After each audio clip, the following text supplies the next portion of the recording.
Hi there, Lindsay here, the Frugal Crafter. Today we are going to do a watercolor of a raspberry, and that is today's prompt over at World Watercolor Month. I'm using this palette I haven't used in a while from Etcher with a random assortment of watercolors. I've got a kind of a pinkish reddish watercolor pencil. This is the color Clariot from Spectrum Aqua Blend, and I've got some new watercolor brushes I've been testing out that I'm going to review. So we're killing a lot of birds with these stones today.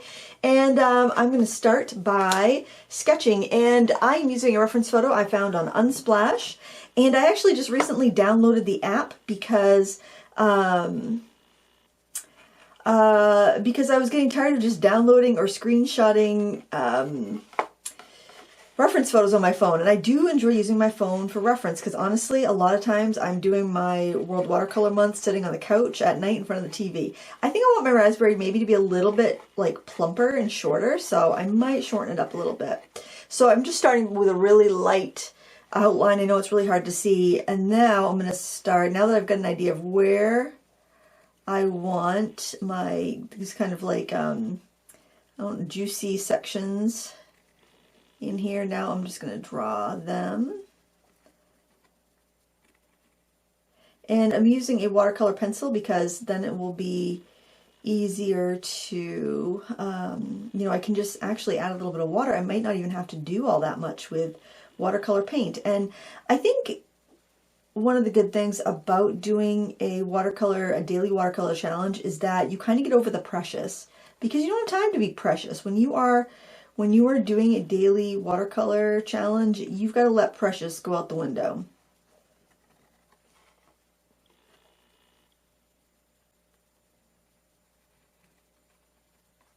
I'm not going to worry about every little section being exactly like the reference. Now, this is something that's very organic. I love organic things because you can have a little bit of artistic liberty. You can change things out a little bit. Now, as we get towards the edges, we will want to foreshorten our little sections a little bit, meaning we'll want them to be a little bit flatter. So, like if I'm here, I'm gonna make it a little bit not quite as wide because we're only seeing across the surface. You know what I mean?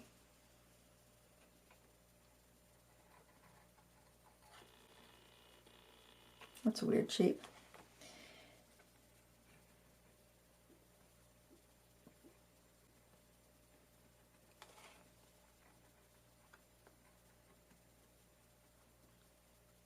And you want a variety of, like they're all rounded, juice-filled blobs, but you do want to vary them a little bit, vary their size, vary their shape, so that you get something that looks pretty realistic. Now we're going to work around on the other side.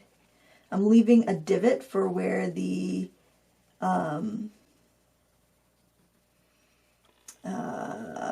leaves will be. I'm making sure everything doesn't line up absolutely perfectly because I want to have it look realistic, you know.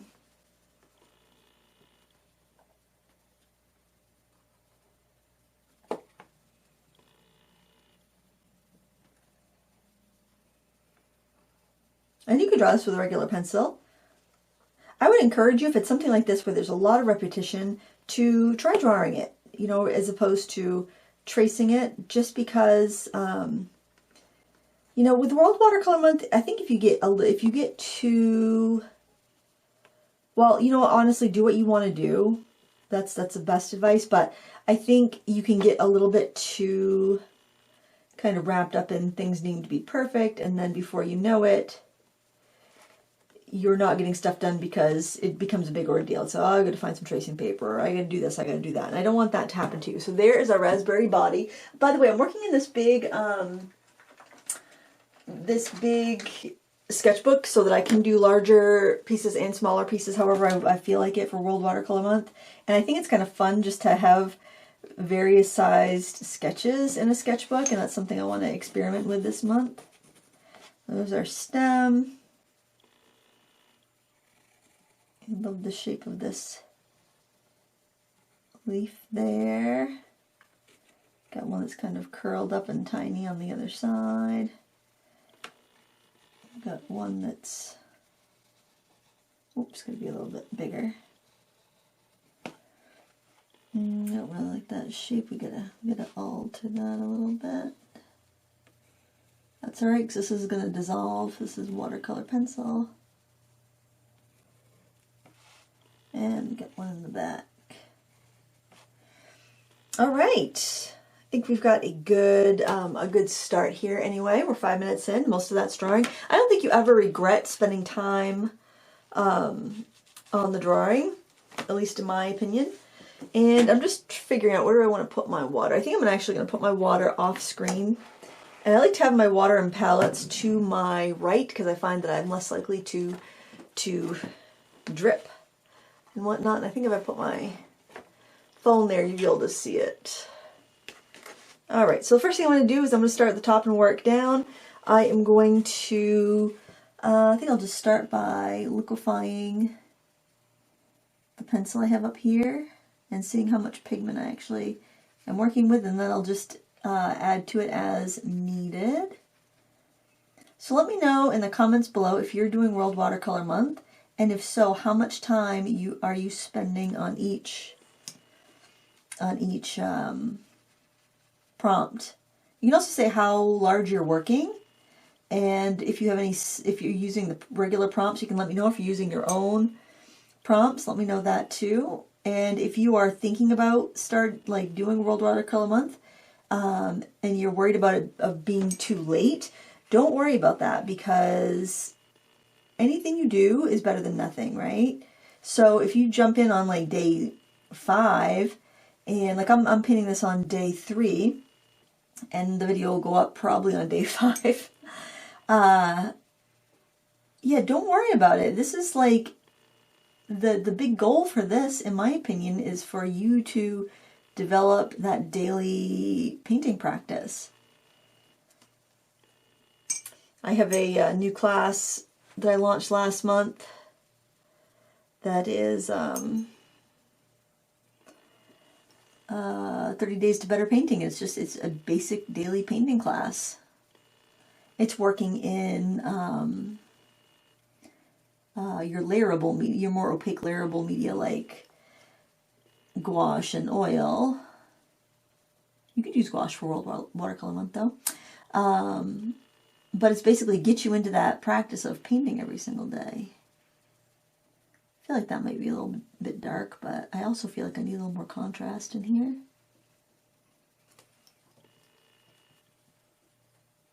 Maybe take a little bit of, I have to look at my little swatch here.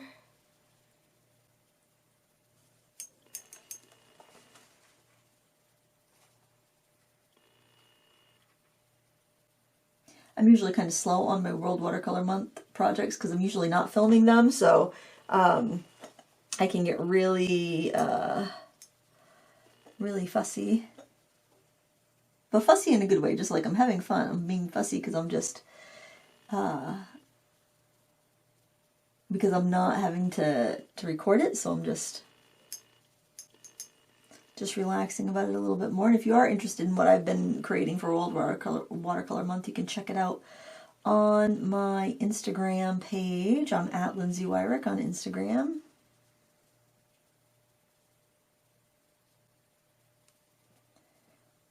That's fun. I like Instagram for a place to share artwork. I just find it works well for me. A little bit of shadow here in the inside.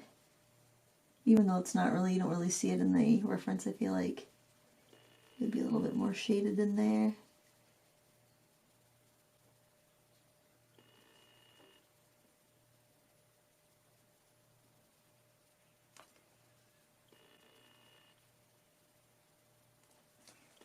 All right, I think I'll leave that be. I know I say that, every time I say that I'm like, but first, let me fiddle with this a little bit and potentially ruin it, and then we'll call it a day. All right, I'm also trying not to drip stuff on my sketchbook, but I did want to leave everything in view for you. All right, so I'm wondering with this, let's just see what happens if we go, yeah, you know what, I'm thinking we might just go,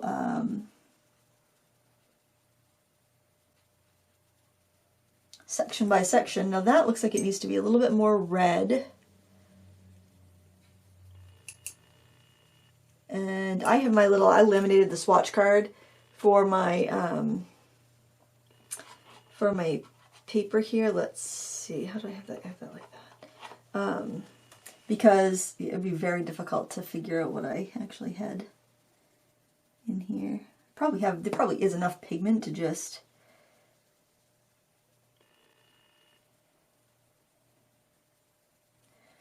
wet each of these little circles.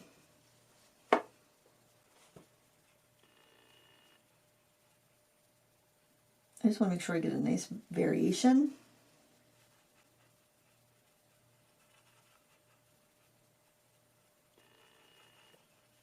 And I think I'll probably skip around a bit when I'm in the middle to make sure I do keep that variation. And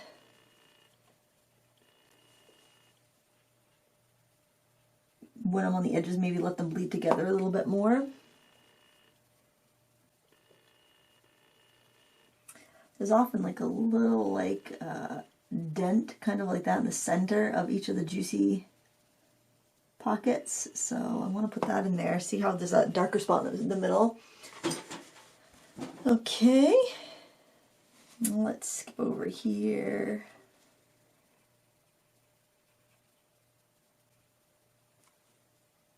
I'm not really cleaning my brush in between colors. I want a nice little variation.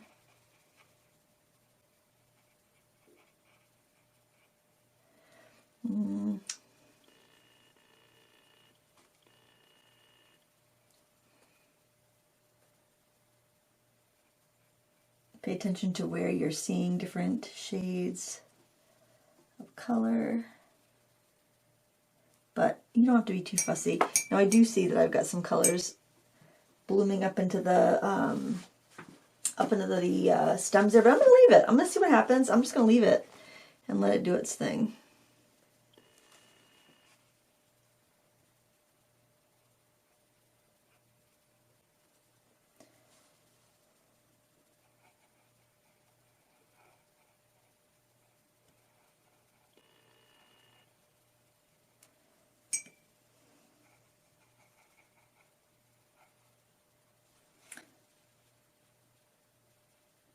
I think I'll just do these side ones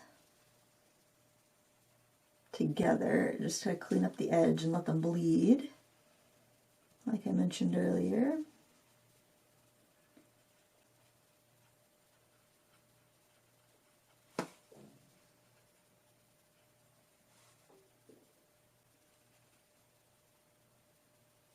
I'm going to try to keep all of my World Watercolor Month sketches in this sketchbook this year. There's usually a few I do on just random sheets of paper. But I think it would be really cool to have a sketchbook by the end of the month where I've got like everything together. And I love the look when I see other people's sketchbooks and they do multiple things on one page, and they're just kind of so random. But I also think it's just kind of like, I don't know, it's like, what are the chances those images ended up being on the same paper? I just find that so charming, and I think I want to do that. And then I can actually title that World Watercolor Month 2023.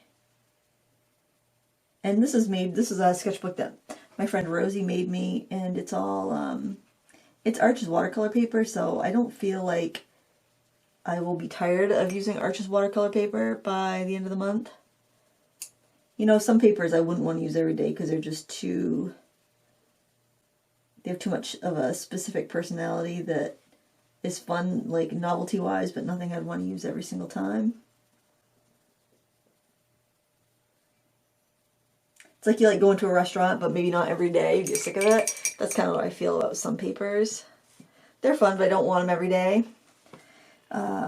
But with this paper, with this being Arches, I definitely, that's a paper, if I had to like choose one paper, that's a paper I would use every day. So I'm just going to go through what a few of these, and then I'm going to start dripping in some colors.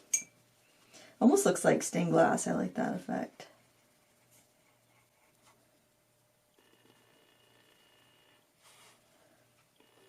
I don't feel like I even really need to look at the reference photo because I'm kind of doing my own thing. I've painted several raspberries in my life, so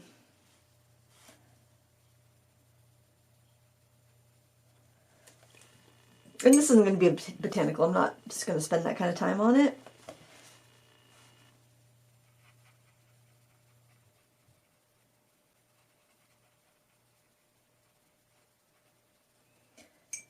One thing I would like, you know what, I'm switching to a bigger brush. One thing I'd like to do is actually do a watercolor version of the 30 Days to Better Painting, personally, just to help me become a little bit faster at watercolor, because I used to paint a lot faster.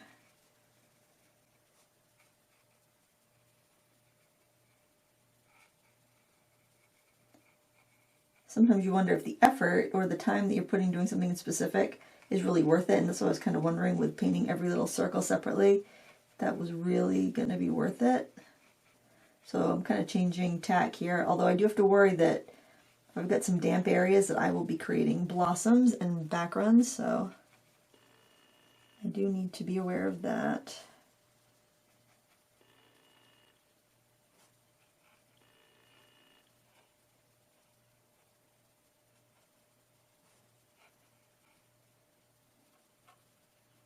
Because I do want this to be something fun that people want to paint along with, you know?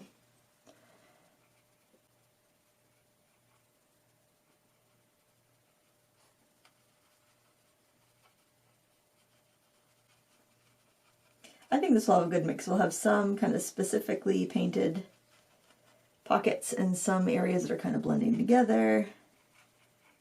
I think it'll work out. I think it'll have a nice variety to it. And I think it'll have enough structure from the watercolor pencil that I put down. Now there's lots of really good watercolor pencils out there. I would say if you have some, try what you have. It can be really tempting to get into the habit of kind of jumping around and thinking that there's just a better supply just over yonder, and I mean, I fall into that all the time. You know, I'm so curious. I love to try different brands, but I definitely say use what you have. I would say for water-soluble pencils, the most versatile ones that I've used have been probably Derwent Intense, because you can use them on fabric, and they're super vivid, and they're very slow wearing. They've got a really large color assortment. I think they have 100 colors now. I find that to be a really versatile line to work with. But if you have another brand you like, then definitely use that other brand. You don't have to stick to one or the other. I think I'm going to dry this right now so that I'll be able to layer up a bit. And yeah, we'll put another layer on. I mean, I don't know how long I'm going to spend on this. I'm kind of liking the clean background, and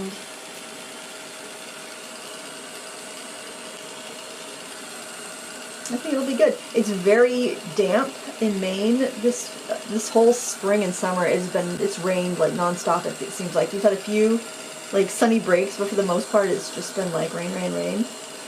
So the watercolor paper takes so long to dry. Now I'm going to go back to our stem area.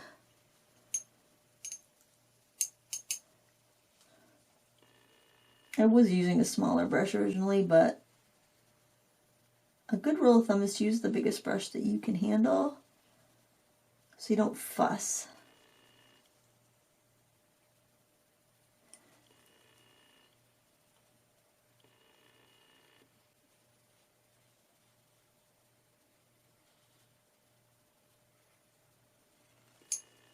I'm not even looking at my reference photo. I guess I could move it off the screen, huh?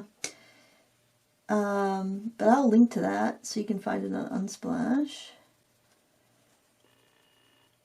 Do I want to scrub out that stain a little bit? Oh, those pinks stain, so that blossom, I mean. All right, I like how there are little bits of pink on some of the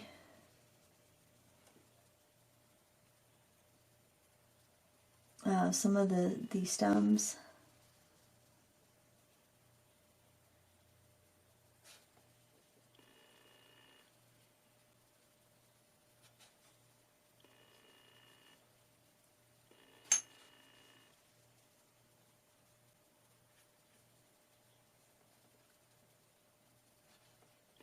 Okay, now lean into it. I'm going to go with it, all right? I'm going to go with it.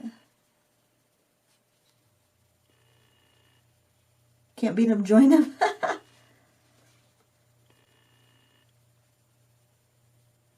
don't know if I like this setup here where I'm painting and I've got everything on my sketchbook. It's making me nervous. I don't want to like spill stuff on it. So this might be the only tutorial I do like this. All right, so now I'm actually going to go to the smaller brush in this set because I want to use them all. I've done a few paintings with these. So far, I'm pretty happy with them. I was a little disappointed at first because my I was expecting the brushes to be larger because I was the size, the 8 round, I was expecting a bigger brush because I have other Mimic 8s and they're larger. But I'm mixing a little bit of like magenta and ultramarine blue. But then I was like, you know, just try the brushes. Let's see what, you know, aside from that, if they're good brushes, who cares what the size is? I mean, as long as you let people know that what they are. I think part of it is it's like, did I need these? No. And I think sometimes when you buy something and you're just like, you know you don't need them. I'm going to see if I can zoom in a little bit here. And it's like, you know you don't need them. And so then you just kind of feel like a ding dong. You know, you kind of feel like a ding dong because you bought something you didn't need. But that's not fair to the product. The product's fine and you're just having buyer's remorse. And actually, I don't really have buyer's remorse. I have a fantasy Lindsay travel painting problem, I think. Well, I do love to travel and paint. I do love to plein air, like bring my supplies out with me. I have adequate supplies to do this, and yet I'm always chasing that next best palette, you know, that next best brush. Or I've got some brushes I really like, but it's like, well, what if I lose those? Maybe I want to, those palette brushes are so precious, those travel painting brushes are so precious, maybe I don't want to bring them in my kayak where I could tip over and lose them. And it's like, what's the point of having something that you're too afraid to use, something that you actually have because it's for travel painting? It's like you need to have products that will do what you want them to do. You don't want to be out there, especially when you're out there plein air painting, when you don't have a bunch of extra time. You want to make sure your supplies are gonna perform. I'm not sure if that's the same red I used before, but that's okay. I don't mind a little variety in this. That Etcher palette is so cute. It's definitely a jewel in my collection, but it's quite impractical for most uses. And there's so many colors there that it's like, I don't even know what colors in that palette. I mean, I put them in there myself, but they're very tiny wells, kind of difficult to fill, but you know what? It just still does make me happy to paint with them because it's so cute. That's a Stephanie Law palette. From Etcher, if you're curious, you know, let me move it like that. Would that be easier for you to see? I think so. And she does beautiful work. I think she works I think all of her stuff is small, and I think that's why those palettes work well for her, and that's why she designed it, and then Etcher licensed it from her. So I think she might have sold them on Etsy at one point. Was she, when she still might? I don't know. Etcher does have some really nice products. I will say that the things I've tried from Etcher, even if they're not like perfect for the way I work, they're all well-made products. I really wish, and it's kind of like, oh, I wish some of their stuff was more for the way I work, because I have one of their bags and they had sent it to me to review, And it's really well made. It's a beautiful bag, but I have never really found it to work with the supplies that I like to use, or the I don't know, it's just kind of like it's gorgeous. It's so well made, but it just doesn't work with the way that I like to travel paint for whatever reason. Maybe it will someday. Maybe it'll click and I'll be like, ah, okay, this is how I'll use it. I've taken it out a couple times. I probably haven't given it that fair of a test for myself. I think I gave it a fair review, but I don't think I really gave it a fair test for myself. But it's also like when I've got the chance to go out and paint, I kind of grab the tried and true that I know is going to work.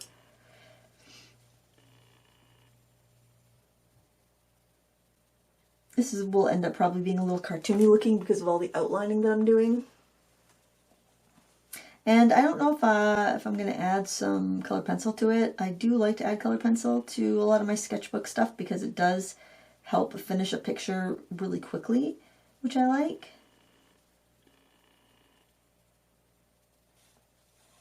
But I also like to have the layers of watercolor. I think that adds some luminosity. I added color pencil to my first one that I did this year. And I added some pen to the second one that I did this year. My watercolor, World Watercolor Month stuff is mostly watercolor, but there's some mixed media.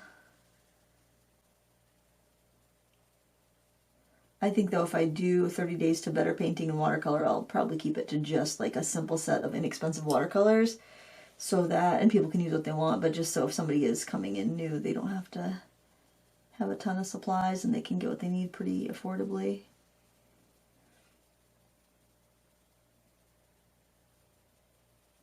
All right, I'm gonna let this dry, and then when we come back, we're gonna add some details, and I think we're gonna probably leave it there. So see you in a minute.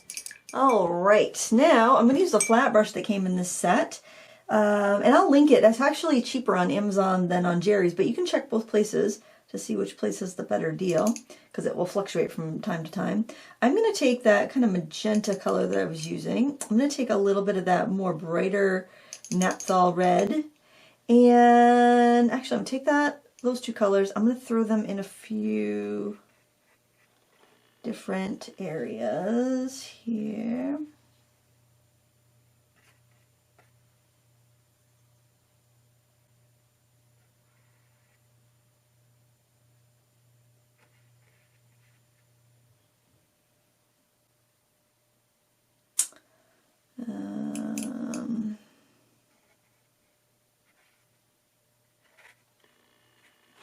All right, I'll clean my brush off. I think I should use shallower cups for these though, so that I don't get the cap part of the brush in the water.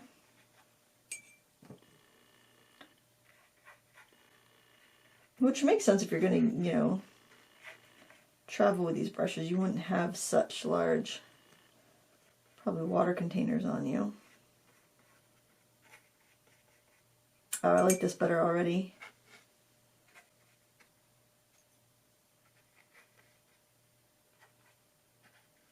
Get rid of some of the coloring booky look of it. Just, it looks a little too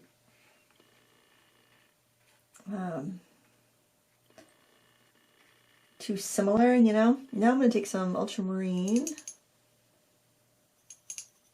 Gonna add some of that magenta color. A little bit of the brighter red as well.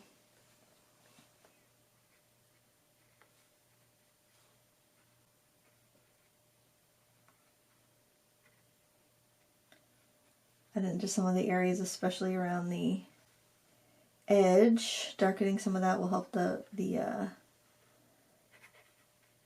front advance.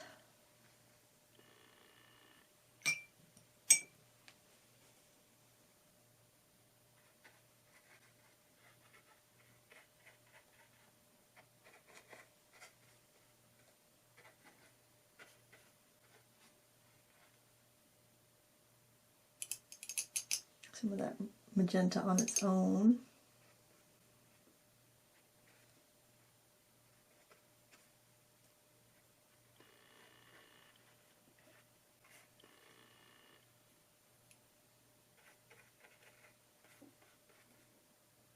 I like this kind of patchier look.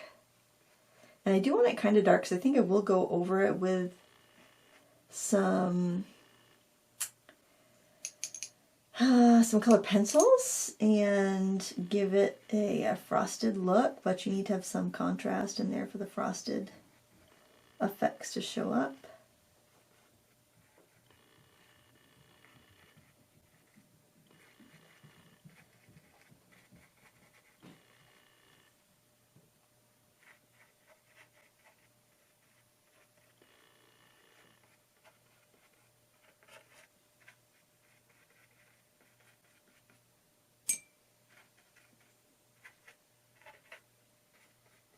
Arch is a fairly rough paper, so you do want to have a wet brush if you want a smooth line.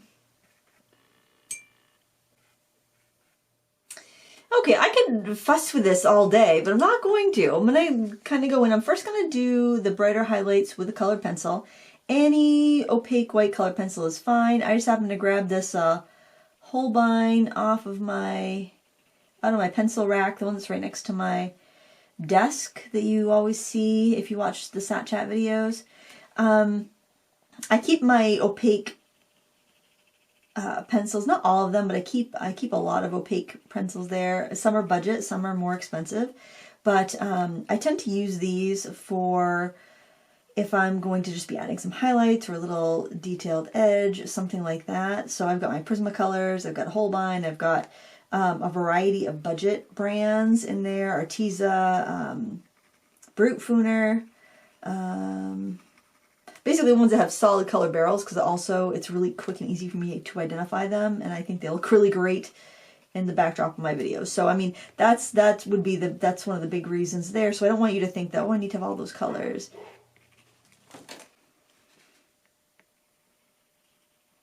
Any pencil, any color pencil you want that you have will work for this technique. There are some really good affordable ones like the Faber-Castell Black Edition. Those are nice and opaque. Basically you want kind of an opaque pencil for this. The Derwent ChromaFlow or ColorSoft work really well. I have a set of ChromaFlows, like a set of 24 on my like little stash I keep in the living room. You know, anything like that. You don't need to have a huge assortment. Like a set of 36 would probably suffice for most of these watercolor paintings that you want to just kind of zhuzh up a little bit. I do get Prismacolor whites in a box, like by the box of 12. And I think I need to bring another one over here because that's usually what I go for, but I didn't see one handy, so I'm probably due for a new one. But basically just kind of going around and seeing where do I see the little white spots.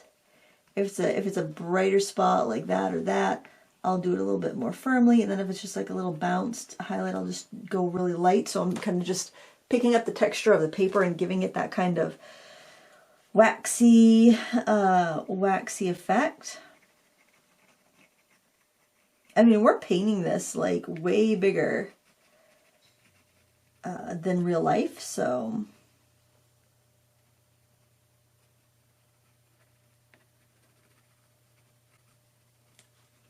you know, so you're going to be able to get a lot of detail. And you know, the average person probably has never looked at a raspberry that long, so don't worry about it if you're like, oh, I don't know if I have that just right, or I don't know if I'm happy with it.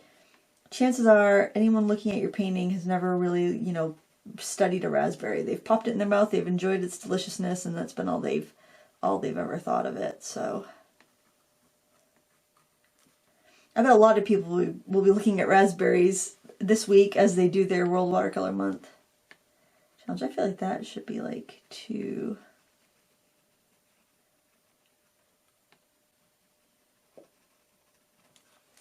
But just to look at what the color pencil does, it just brings a lot of dimension in. It's so easy to get a frosted look with a colored pencil. I love it.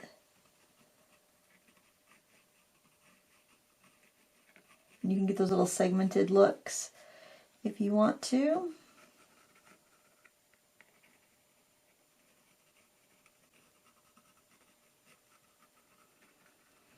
But yeah, what do I want to say? Just got distracted. That's one thing about, though, using your phone as a reference tool. It's like you'll get distracted if someone messages you. I just saw a message from my husband come through.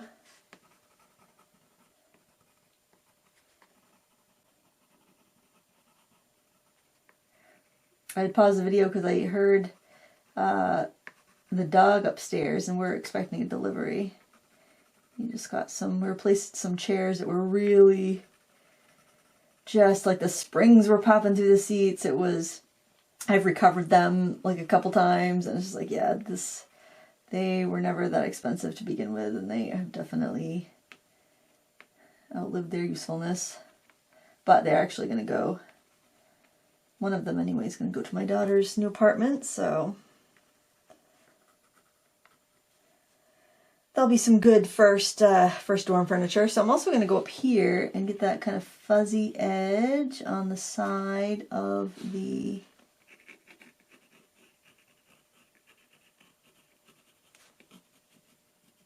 side of the leaf there.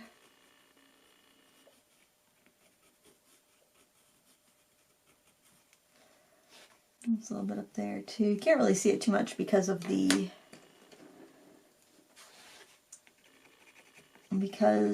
white background, but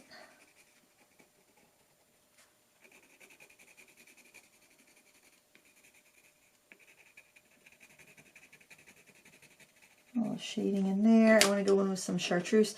Watercolor paper will wear down your pencils pretty quickly. I'm actually going to put that there because my hand wants to be over here. And Prismacolors are also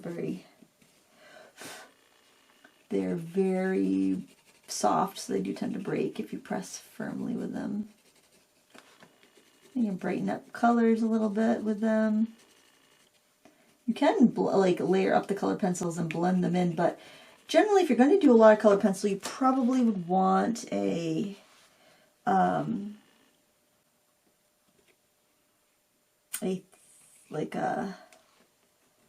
smoother paper. I'm just putting these little, there's these little kind of, I don't know if they're seeds or what, but you see them kind of in and around the raspberry.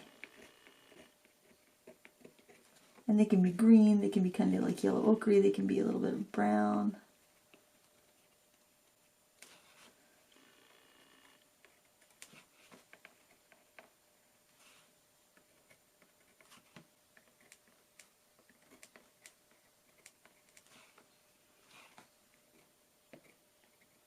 When you're working like this and you've got like a big piece of sketch paper and you're going to like work on other parts, you want to make sure that you don't have any, I would try to make sure you don't have any like lotions on your hands or anything that could cause issues in the future with like working on another part of that book.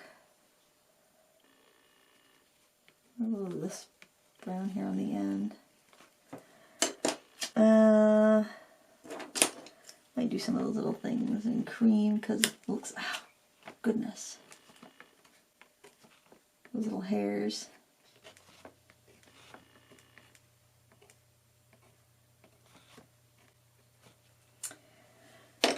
Let's see, is this a dark, oh, this is espresso. This is kind of like a dark, oh my gosh, yeah, breaking my pencil left and right here.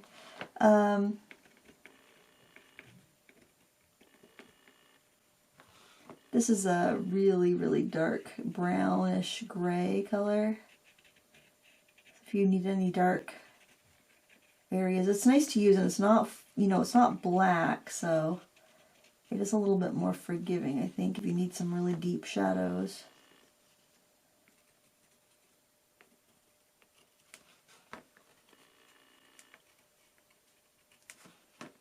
Kind of where like the really deep parts of the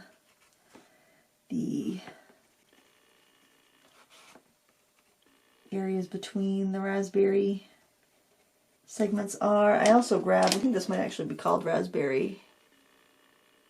Yep. In case I wanted to just deepen any shadows in there.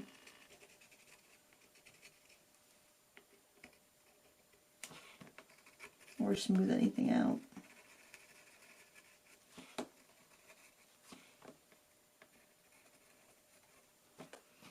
fun with it, you know? I mean, try different techniques. When you're doing World Watercolor Month or any sort of monthly challenge, every day is a brand new day to try something new. And don't make it so precious that you can't enjoy the trying new. Now, this is like I think this is cloud blue, sky blue light. This is a really nice one for those hazy, waxy highlights because it reflects what is often more of a natural light. It's got that coolness to it.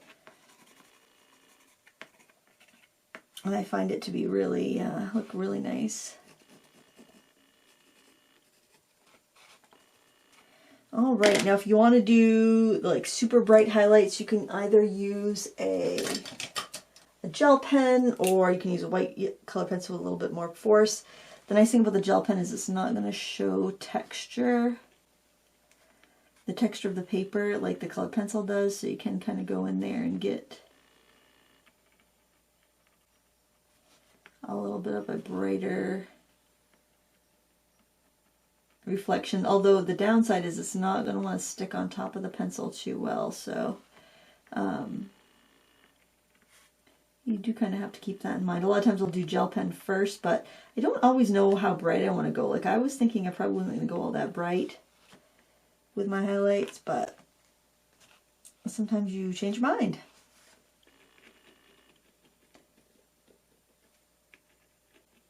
This can work really well for those hairy highlights because it will skip where it's waxy.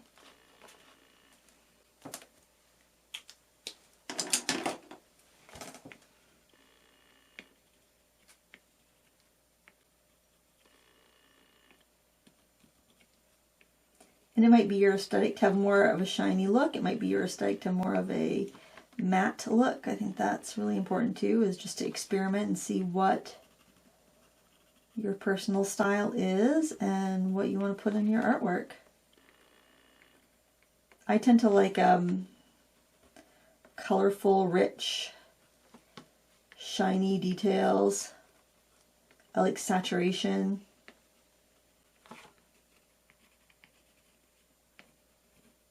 But we're all a little bit different. We all like different things, and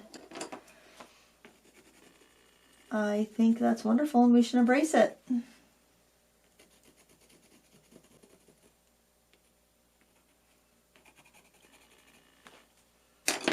I also was seeing little bits of purple in the